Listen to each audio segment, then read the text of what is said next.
Welcome everybody. Today we're going to be talking about the 1996 Libertad. Your winner by unanimous decision, and still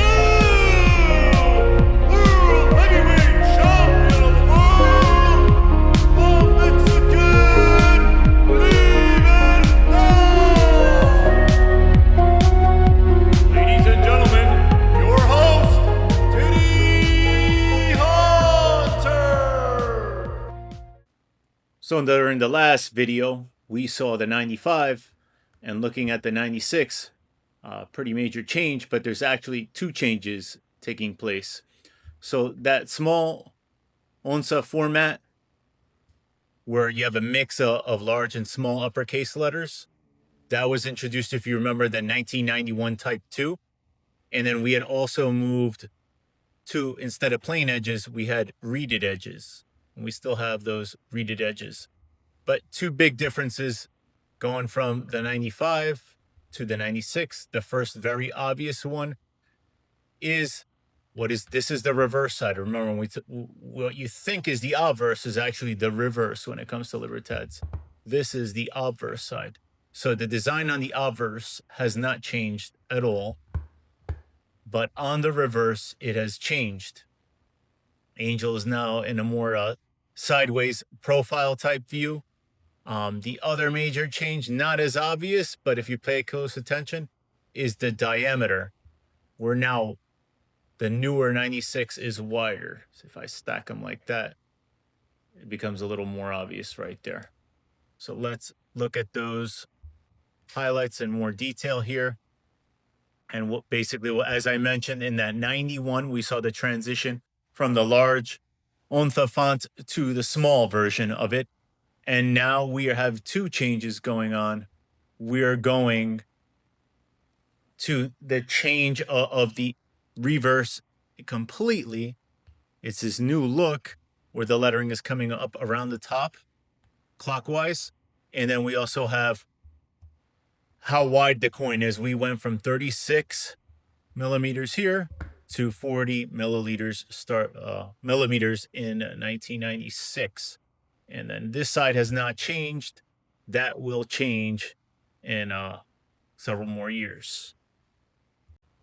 Looking at the mintage for 1996, this is our second visit into the top 10 since the 1991 Type 2.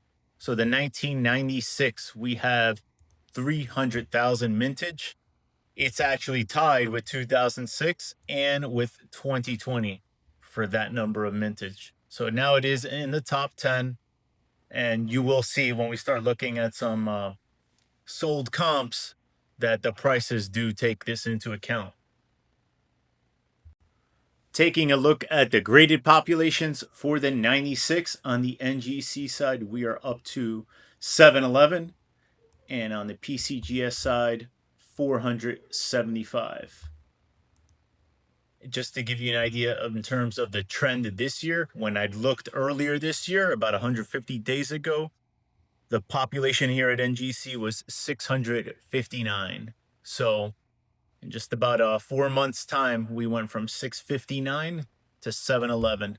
And NGC's top pop is a 70, and there's actually 3 of them. And PCGS, there are no 70s at PCGS. 69 is a top pop there. Interesting data point there. Taking a look at the sold comps on eBay here, looking at the 96, you start to see the results of such a low mintage and how it reflects in the market price.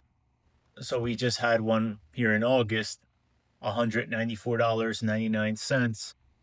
Another one also in August, $189.99.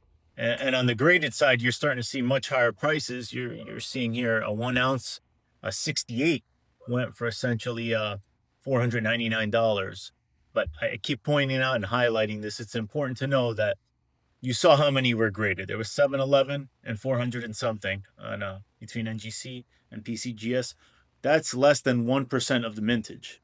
So as we've shown in prior years, in very little due course, you could have the total population of graded coins just shoot up, and you could get you could get some pretty drastic price fluctuations. So just something to be aware of if you're looking to spend a lot of money on a graded version of a coin. But yeah, you could definitely see it here being reflected in July. Even you had a best offer taken on an original price of $259.95, and you had one go for $249. So it's definitely it's a much higher price, reflecting that there is a lower mintage. But in terms of grading, you're going to see the greatest fluctuations on the graded coins, just because the total population of a graded coin could just change from week to week or month to month. So be cognizant of that. As I mentioned last time, you don't always need to be searching for the word Libertad. Some folks don't use the word when they should be using the word when they're putting up a listing for putting a coin for sale. So in this example, someone did not use it. They just had 1996 one onza plata. And as you can see, versus the prices we just saw, it's slightly cheaper. So that's just a low-hanging fruit example. There's many others out there. So you want to start using your imagination when you're doing some of these searches. There are folks out there that really don't choose the best titles or descriptions for the items, and you could find yourself a deal just playing around with the terms you use in your search query. Click that subscribe button for more data-driven coin analysis.